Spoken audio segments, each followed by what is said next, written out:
I'm Ahmed Shahabuddin. Welcome to the stream. Today, two topics that have been dominating the headlines: a spiraling crisis in Sri Lanka, and in the UK, the stunning fall of Prime Minister Boris Johnson and the race to succeed him. Now, these are two huge stories I know all of you in our audience have a lot of thoughts on, so chat with us on YouTube and I'll bring your comments and questions into the program. Let's start first in Sri Lanka. An island nation in the worst crisis since independence is under a state of emergency.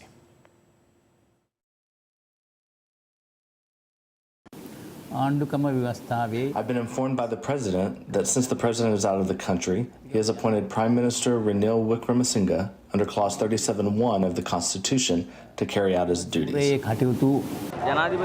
There was no way the president could stay in the country. He has been in hiding all this time, so he will have to live out of the country. But just because he has left doesn't mean the struggle is over. If he has robbed, then the struggle will continue until all is confiscated. As protesters, what we have to say is that he is not going to escape just because he's left the country. When I see this house, I feel that these are our historical assets. We must safeguard them. It would be a good thing if steps are taken to preserve these. It is a good thing people are allowed to come in and see, because we will not be able to see what's in here otherwise. Sri Lanka is a rapidly moving story, but for now, the Prime Minister is the acting president of the country, and protesters remain passionate that new leadership is needed to pull the country out of the economic and political chaos. Here to unpack the story is the tireless Manel Fernandez, Al Jazeera's correspondent in Sri Lanka. Manel, I want to ask you, I mean, he's expected, the president, I should say, to travel to Singapore. It's quite a mess he's left behind. And, you know, I'm wondering, do you anticipate, firstly, that he will resign after landing in Singapore, as many are hoping or expecting him to? Well, given the sort of rise and fall of the Rajapaksas and the kind of different strategies they've adopted, there's no saying what he'll do in terms of that resignation. For example, when everybody was asking when he would resign and if he would resign, through the speaker, he made a statement giving that 13th of July deadline, the Wednesday, and the day came and went, and no one has seen that resignation as yet. So there were reports, you know, he fled the country to the Maldives in a military jet. And then we heard during the course of the day that from the Maldives, he was flying to Singapore, potentially not his final destination. That, again, there's a lot of speculation as to where exactly he's headed. But one sort of is waiting to see what exactly he hopes to do. There are those who think that he's using the resignation as a sort of a bargaining chip until he gets to his final destination. Because bear in mind that as president, there is a certain cloak of presidential immunity. And the moment that is lost, then he does open himself to prosecution or detention on certain charges or whatever it is, that is left wide open. So obviously there are reasons and strategies behind these decisions. Certainly that makes a lot of sense. And, you know, we of course know that the source of this anger that has been boiling is really about, you know, high levels of corruption, the economic situation in the country. And protesters are, you know, remaining in the streets and in the palace. And when they broke through those gates, a lot of them were quite shocked by just the level of opulence and luxury. One resident shared her thoughts. Have a listen, Manel. We entered the premises and now we just came out, and we noticed a lot of stuff that has been going on inside. I mean, a lot of my people have been suffering for so many days, and all along our so-called president, Mr. Gotabaya Rajapaksa, had been living a luxurious life. So he had all the facilities necessary for a common man in our country, while the rest of us were suffering. So people are waiting in basic lines, Manel, for basic goods, not basic lines, I should say, in lines for basic goods. They're being rationed. This anger, do you anticipate that there could be more violence or more unrest? What needs to happen now to stabilize the situation? Basically, the sort of vacuum that's been left by all of this uncertainty, the president essentially first going underground when those protesters overran his official residence. Nobody knew what his intentions were. Then we had the announcement of a resignation. But then again, the days come and gone, and we still don't have a resignation. In the meantime, you have the prime minister that Gotabaya essentially appointed to replace his brother Mahinda Rajapaksa, himself a candidate that, according to the people, has no legitimacy or credibility. He's a man, Ranil Wickremesinghe, a very astute politician with a great amount of political experience, but someone who was voted out of parliament. This is the guy that President Gotabaya Rajapaksa brought in. Yes, very well accepted, very erudite, educated, and a good rapport with the international community, with Western nations. But at the same time, for the people of this country, they have very clearly spoken and said they don't want him. So with all this background, you know, they do not want to be taken for a ride again. I mean, that's what I hear across the boards when we get onto the streets, that for a long time that the people of this country have sort of literally been they claim, they say they've been cheated, they've been robbed, the country has been robbed by politicians, because not only have they mismanaged the economy, corruption has been rampant. Right. So they've really been, you know, lining their own pockets at the expense of the country. Yeah, and Manil, you know, when we talk about that disparity, I mean, you know, the stakes are so high. We heard in early July the energy minister said that Sri Lanka has less than a day's worth of fuel left, and these sorts of alarm bells. I mean, I'm wondering, you know, having covered this on the ground, we've heard multiple reports of civilians clashing with police. Tear gas, of course, has been used. You know, what can you share with us about what might happen in the absence of, you know, not just the resignation, but of real clear leadership in the coming weeks? From an economic perspective, do you anticipate the violence to increase?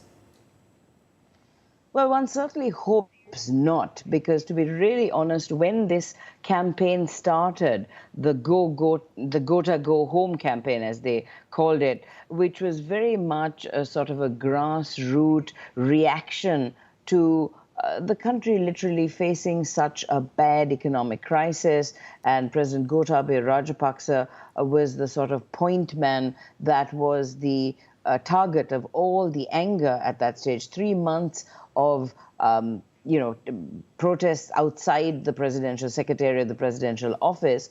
What people were angry about was that all of this had been, you know, known, that it could have been prevented. We have economists, we have opposition, we have people in parliament who for almost a year and a half, and some even longer than that, have been warning Sri Lanka, have been warning the leadership that we were on a path to a very, very dangerous place, particularly when President Gotabaya Rajapaksa won that overwhelming victory in 2019, and he had a few months to go for a general election. One of the things he did was to slash taxes by a huge amount. And that, at that stage, you know, there were huge alarm bells that were rung by economists. They said, this is a disaster waiting to happen.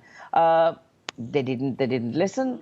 There was a ban on chemical fertilizer. So a lot of things that people said weren't the best interest of the country, but they went ahead nonetheless. And I think that's where the anger lies, that this did not need to happen. But in addition to maybe pure arrogance and pig-headedness, not listening to people who knew their subject, that they allowed this to happen. But also one key point is that there also has been an issue of bad luck, to be quite frank with you. From 2019, the bomb attacks, the Easter bomb attacks, which hit tourism, followed by the pandemic, obviously, that really brought tourism to its knees. And with that, you've obviously had all those economic indicators taking a real sort of a setback. And with the mismanagement and corruption, it was a recipe for disaster. And, you know, when we talk about what might be coming next, there was a time when I think there were two brothers, two nephews, you know, many members of the same family in government at the same time. And I'm curious, you know, those tax issues you were discussing leading to the fuel crisis, they then tried to make certain efforts, as you said, to change the work week, for example, to 4 days, but it hasn't worked. So will these protests... It was too late, as you say. So will these protests lead to bigger changes in how the country is run? Let's take a look, and then I want to get your thoughts on that, Manel.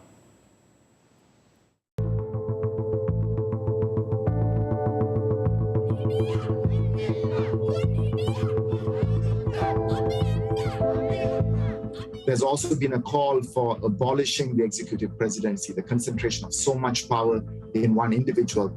So hopefully they will elect someone with the agreement that it would only be a symbolic president until at such time that constitutional changes can be brought for them to abolish the executive presidency. Manel, from a macro perspective, just so you know, one of the comments in our YouTube section is asking, what is their true desire? I believe it should be a new ruling, of course, that there needs to be a departure from the past. Is that realistic in the coming months? Well, the signs are, and this is what, again, is angering people so much. If you look at the changes that President Gotabaya Rajapaksa tried to pass off as his response to these protests and demands for him to step down, it essentially was the same old people, just with a different sort of a coating. And that's what they're angry about. Even with Prime Minister Ranil Wickremesinghe and the cabinet he brought in, it was the same old faces. And this is what Sri Lankans want to get away from. They talk about system change. They talk about the need to overhaul this mindset, this sort of corruption that they've seen for decades. Some people say that ever since independence, for more than 70 years, that the people of this country have just had the same the same the same person, but packaged differently, if you like, and that those politicians have just been bleeding the country dry, lining their own pockets. And you know, when we talk about the International Monetary Fund and others who have been supporting other lenders, you know, Sri Lanka, a big part of the problem, as we've identified, is how much they've borrowed. So moving forward, I mean, do you think that the opposition is going to be able to coalesce? They've coalesced against an enemy, but actually be able to support each other to lead Sri Lanka out of this economically? Well, Sri Lanka certainly has the knowledge, the specialism, the skills, not just within the country itself, but we have a huge resource of people who serve in other countries, who work in other countries, who are willing to help. But most of these people have a little bit of a sort of a hands-off approach, because in the last few years, they haven't really had much response when they have either offered to help, or the help has been taken just to sort of patch things up. And, you know, the same old thing has continued. So the International Monetary Fund itself has issued a statement about Sri Lanka, saying they hope that there'll be quick resolution of the ongoing issues so that they can get back to negotiations for a bailout for Sri Lanka. And Manel, I appreciate you bringing that up. One last point, very quickly, if you may. A lot of people on YouTube asking us, we hear about what's happening in the capital, the protests. What's happening in other parts of the country? Anything noteworthy? Well, even in rural Sri Lanka or in other parts of the country other than the sort of capital and sort of major urban centers, people are struggling because that whole issue of the chemical fertilizer ban hit the farmers, the agriculture community in a huge way. So their income levels have also suffered by a great deal. And this is something that is really affecting people. The cost of living across the boards is going through the roof, and people are really finding it difficult to make ends meet, whether that's in the capital or elsewhere. Certainly, and time is of the essence, as always. Thank you, Manel, for your time today. You can follow all the updates to the Sri Lanka story on Al Jazeera. Now, from one political crisis to another, we head to the UK, where a power vacuum has several members of the Conservative Party racing to the top of its leadership. Someone has to grip this. Conservative MPs are aiming to whittle down a wide field of candidates to just 2 by next Thursday. Then, over the rest of July and August, the party's 200,000 members will choose the next leader and Prime Minister. It's a tight schedule, but they want all this done by early September.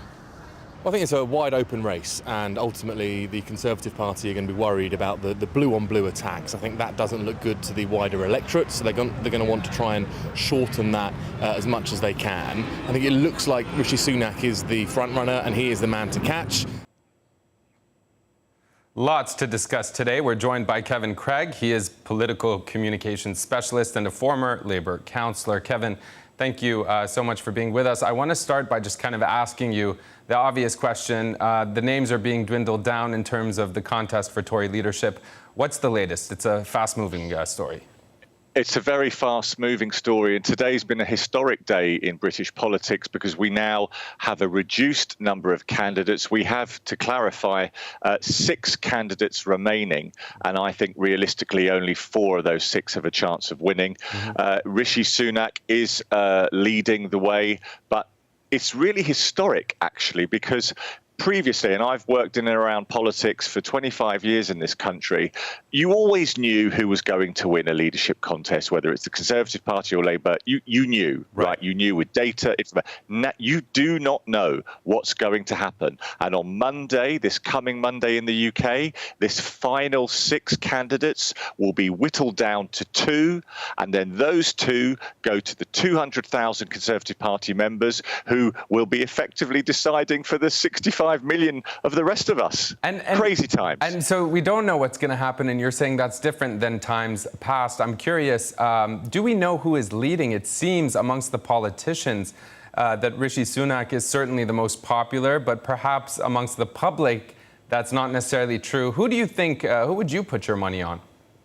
Well, I've been telling people for some days now, if the favourite, I think, to win this contest is a politician called Penny Mordaunt, currently second in the race today after the MP's vote. But she is, the problem that Rishi Sunak has is that, yes, he's leading amongst members of Parliament at Westminster, but he is nowhere near the top of what the Conservative members think. So Westminster's corridors today are full of negotiations and plots because Rishi's team, which has got the most number of people in it, he's very well resourced, will be trying to get a candidate in the last 2 that he feels comfortable that he's going to beat. And I understand that Penny Mordaunt is pitching herself as sort of a team player, and perhaps we can discuss that more, her chances. But sticking to the former finance minister, Rishi Sunak, is he sure to, he has plans that he's saying he's going to get the UK out of the economic hole,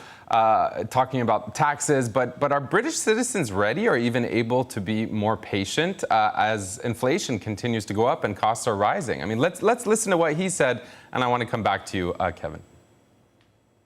I have a plan to steer our economy through these headwinds. We need a return to traditional Conservative economic values, and that means honesty and responsibility, not fairy tales.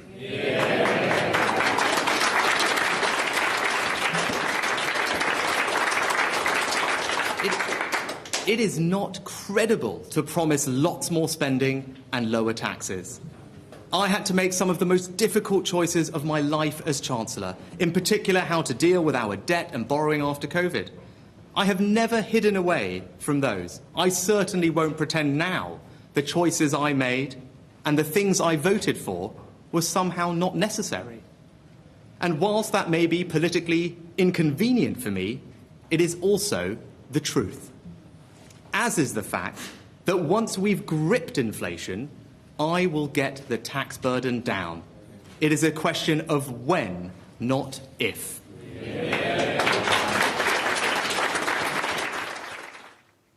So, Kevin, he's certainly proved himself as the first to quit the cabinet, maybe that might make him seem like a more viable candidate. But there's also a lot of controversy about his wife, his relationship with her, dodging taxes perhaps. What can you share with us about how significant that is? Well, it is significant because in the UK we've had, the Boris Johnson premiership is one I would characterise as a hugely missed opportunity for him. Huge parliamentary majority, and he's eroded trust. He's lost the confidence of his colleagues. Now, Rishi has his own problems, as you've alluded to. He's an extremely wealthy guy, and his family is very wealthy, and that shouldn't be any barrier to public office, I believe. Yeah. But the Conservative Party are thinking strategically. The British public, like countries across the world that Al Jazeera viewers have heard, the British public is tired. People are struggling to pay their bills. Every month in the UK this year, over 2 million people have defaulted on one form of bill, whether it's utilities, credit cards, whatever. And Rishi, that wasn't a bad clip you just showed from him there, but actually he is not universally popular with his own party. They think that he is a little bit, if you like, too close to Labour. Well, and the members, he's not going to win. You know, the next British leader clearly faces a daunting series of tasks ahead of him, as you've said. People are showing, or her, forgive me, of course, most certainly. No, I appreciate that, but we have a comment. Let me share it with you. It's from Andrew Ryan on YouTube saying, it will be hard to replace someone with Boris's charisma, but they will essentially have the same politics, referring to whoever is to come next. And, because he mentions Prime Minister Boris Johnson on Wednesday during questions in Parliament, Boris Johnson addressed the issue of his leaving or being forced to leave. Take a look. And it's perfectly true that I leave not at a time of my choosing. And it's absolutely true. But I am proud of the fantastic teamwork that has been involved in all of those projects, both nationally and internationally, Mr. Speaker. And I'm also proud of the leadership that I have given. And I will be leaving, Mr. Speaker. I will be leaving soon with my head held high. His head held high. Do you buy it, Kevin? Look, I'm going to try and be the professional political advisor that we are to clients at PLMR. I don't buy that. Boris Johnson is a very tarnished brand, and he is doing everything behind the scenes he can to stop Rishi Sunak winning, because he's properly unhappy with the role that Rishi Sunak had in his downfall. So let's look behind that PR there. There's a lot of very divisive conflict at the moment in the Conservative Party, and they need to think very carefully, because Labour has its most impressive leader for years in Keir Starmer. And on that note, Kevin, I want to stop you because I'm curious. We've heard Penny Mordaunt say that the Conservative Party had lost its sense of self. She also vowed to return this kind of value system of small state, low tax, personal responsibility. Do you think that Boris Johnson's legacy will continue beyond his time as Prime Minister? No, and again, I'm not making a political point. It's a point of advice and counsel that I give to clients currently. He will not have a very significant legacy above the fact that he did a good job with Ukraine. It's a wasted opportunity, because he's one of the few British prime ministers, and we've had quite a few in recent years. He's not leaving because of policy. He's leaving because his own character, personality, decisions, and integrity. Ultimately, his own party lost faith in it. The Al Jazeera viewer there is right that there will be a similar policy agenda. But in British politics, just to say, it's personality and character and charisma are really important. And Kevin, very quickly, Johnson is facing calls to leave Downing Street, I think, before September 6th. Is that likely? Is that accurate? I think he should, but in reality, it's actually not far now. It's 7 weeks or so. I think he'll end up staying in office, because I think the Conservative Party will have after Monday's 6 becoming 2 candidates. I think it will go to a vote of the members. And those two, Rishi or Penny, who would win in that face-off? Right, you heard it here first, okay? Rishi is going to face Penny Mordaunt, and she's going to win. All right, we're running out of time. You know that it's going to be that. Maybe we don't know who's going to win, Kevin, but thank you for sharing your insights with us. Remember, at home, if you have a story making news in your part of the world, you can always tweet us at AJ Stream. See you next time.